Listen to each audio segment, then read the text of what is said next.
Blessed day, brethren. This is your pastor once again for daily devotion. Muli po, buksan po ninyo ang inyo pong mga Biblia sa aklat po ng Mateo in chapter number 12 in verse number 42. Once again, sabi po sa atin ng salita ng Panginoon, the queen of the south came from the uttermost parts of the earth to hear the wisdom of Solomon. And behold, a greater than Solomon is here. Nakita po natin sa mga nagdaan po natin pag-aaral kung paano pong ang Queen of the South o yung pong Queen of Sheba ay nagpakita ng kanya pong pagdakila, nagpakita po ng kanya pong pagpupuri at pagpupugay po, no? Dito po sa hari po na ito na si Solomon. At sabi po ng Panginoon that somebody who is greater than Solomon ay narito at siya, tinutukoy niya po yung kanyang sarili. No? He is greater than Solomon at he deserves greater respect, greater awe, and greater reverence mula po sa kanya pong mga tao. And we are looking at how the Lord is greater than Solomon at dapat ay kung paano binigyan ng awe, nagkaroon ng amazement itong Queen of the South, ay magkaroon din po tayo ng ganoon at ng higit pa na awe and amazement regarding our Lord. Kita po natin how the Lord is greater in wisdom, no? In compared to Solomon. Okay? The Lord is greater in his work in compared to Solomon. The Lord is greater sa kanyang whole offering sapagkat si Solomon ipinigay niya lang yung kung ano yung meron siya.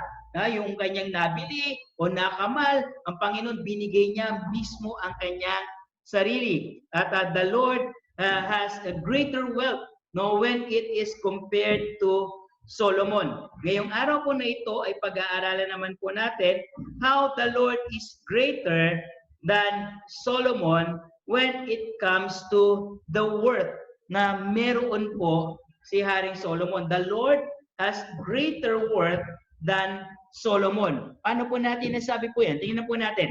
Ang sabi po sa 1 Kings chapter 10 verses number 23 to 24, no? So King Solomon exceeded all the kings of the earth for riches and for wisdom. And all the earth sought to Solomon to hear his wisdom, which God had put in his heart. So, nakita po natin mga kapatid, no, na si Haring Solomon, he exceeded everybody. Nakita po natin kung paano siya pinahalagahan, nakita po natin kung paano po siya ay kinilala, no, nakita po natin kung paano po siya ay ni-recognize ng napakarami pong mga tao. Okay? Yung pong binabanggit po diyan na all the earth, that is all the known world in their time, no? At hindi po talaga po yan yung lahat ng buong at lahat ng sulok ng mundo, no? Ang Panginoon po is greater in worth kay Solomon, no? Sapagkat si Solomon po mga kapatid, ang ganda ng kanya pong kaharian. Ang ganda po ng kanya pong trono. Kapag binasa mo po yung salita ng Panginoon, no? Ang kanyang trono ay hindi kapara, hindi katulad, hindi kagaya ng sa iba. At wala pang trono na naging kagaya po nun. Yung trono niya, merong 6 na baitang, merong bawat baitang, merong leon na na disenyo, yung kanyang inuupuan sa taas ay merong dalawang leon, no? Doon po sa magkabila, hindi nakilala po yung pong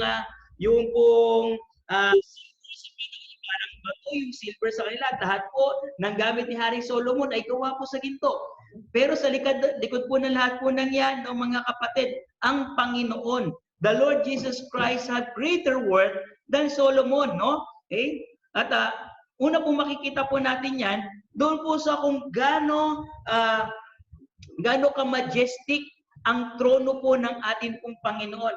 Look how majestic yung trono po ng Panginoon. Okay? Paano po natin nasabing majestic po ito? Ang sabi po sa atin po ng Hebrews chapter 13 Hebrews chapter 1 verse 3 and 8, no?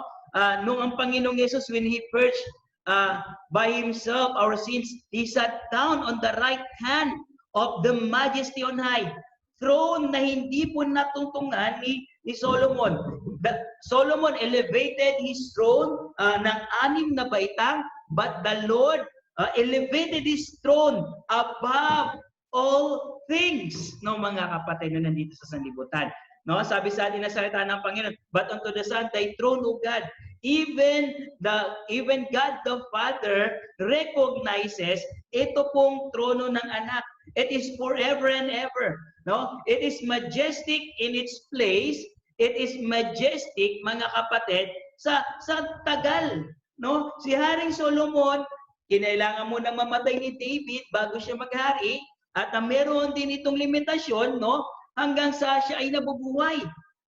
Pero ang Panginoon, simula po sa walang hanggan, hindi kinakailangang mamatay ng ama para magkaroon siya ng trono. Yung trono po na ito ay nasa walang hanggan. At ito po ay hanggang sa walang hanggan. That's how majestic yung pong trono ng ating pong Panginoon. Kaya nga tayo dapat ay yumuyukod, tayo dapat talaga ay sumasamba, lumuluhod sa harapan ng ating Panginoon at kinikilala yung kanyang kadakilaan because the throne of our Lord Jesus Christ is majestic. Pangalawang bagay po na gusto ko pong ibahagi po sa inyo dito, not only that His throne is majestic, tingnan po natin yung mga ministers ng kanyang trono. Si Hari Solomon, meron po yung mga alalay. Kahit sa po siya magpunta, meron po yung cupbearer, no? Meron po yung tagahawak ng kanyang roba, no? Meron po yung mga bantay, meron po yan na kapag kumain po siya, nandun po, nagsisilbi ng pagkain, meron tagapaypayan, no?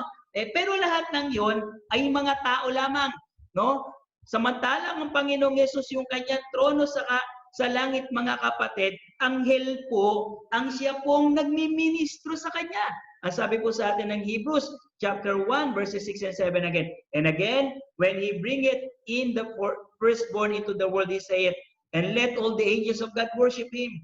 And of the angels he saith, who maketh his angel spirits and his ministers a flame of fire. The angels of God worship him. Si Hari Solomon po, hindi po ito sinamba ng mga anghel. Yung mga tao lumuluhod po sa kanya. Yung mga tao po sumusunod sa kanya. Pero tanging Panginoong Yesus lamang po ang sinamba na maging mga anghel ay sumamba po sa kanya. That is how great, that is how yung pong greatness ng worth ng ating pong Panginoon, no? Yung kanyang kaharian, yung kanyang paghahari, no? Ito po, mga kapatid, ay ang bukod tangi na paghahari na yung mga anghel ang sumusunod sa kanya at yung mga anghel hindi lamang sumusunod ay sumasamba pa po sa atin pong Panginoon.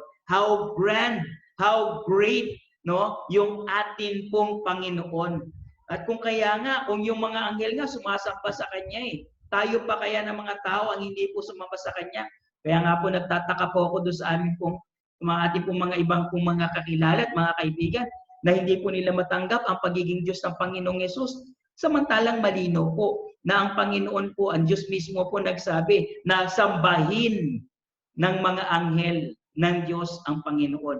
No? Wala pong ibang pwede pong mag-claim po niyan maliban po sa Panginoong Yesus. At panghuli po, no, yung trono ng Panginoon, it is a greater worth, no? Sapagkat po doon sa ganda, no, sa majesty ng kanya pong throne, the minister at his throne, mga kapatid, ay mga anghel. Higit sa lahat, yung kung bakit po greater worth ang ating pong Panginoon, because of his mindset on the throne. His mindset on the throne. Totoo po, ang Diyos, ang Panginoong Yesus ay Diyos, pero hindi niya po ginawang inaring bagay na dapat panagnan. Sabi po sa atin po ng salita po ng Panginoon yan. But he made self of no reputation, sabi sa atin ng Philippians, no? Sabi na salita ng Panginoon, no, Hebrews chapter 1 verse number 6, he bringeth in the firstborn, no, dinala ng Panginoon ng Diyos yung anak, no, yung Diyos anak into this world para tayo ay tubusin sa ating pong kasalanan. Si Hari Solomon hindi po bumaba sa kanyang trono. Si Haring Solomon po hindi po niya ibinigay yung kanyang trono sa iba, no? Pero ang Panginoon, no? Bagamat hindi niya naman talaga ibinigay yung trono rin ng Panginoon sa iba, but he willingly vacated the throne para maging alipin ng lahat. Isang bagay na hindi po nagawa ni Haring Solomon. Si Haring Solomon, siya ay nanatiling mataas sa kanyang kapanahunan. Hindi po siya naglingkod, hindi po siya bumaba, no? Siya po ay nanatiling hari. Ang Panginoong Hesus lamang ang nag-iisang Diyos na iniwanan ng kanyang trono at nag-anyong alipin at nakipamayan na kasama natin at namatay sa krus ng Kalbaryo upang tubusin tayo sa ating pong kasalanan. That is the work of the Lord Jesus Christ. Minamahal, kung hindi mo pa nakilala ang Panginoong Hesus bilang iyong Panginoon at tagapagligtas, kailangan mong gawin yan. At kung ikaw naman, minamahal, kung ikaw tinanggap mo naman na ang Panginoong Hesus bilang tagapagligtas, bigyan mo siya ng higit na kahalagahan sa iyong buhay because He worth it. God bless you all at pagpalain po tayong lahat ng Panginoon at pag-ingatan.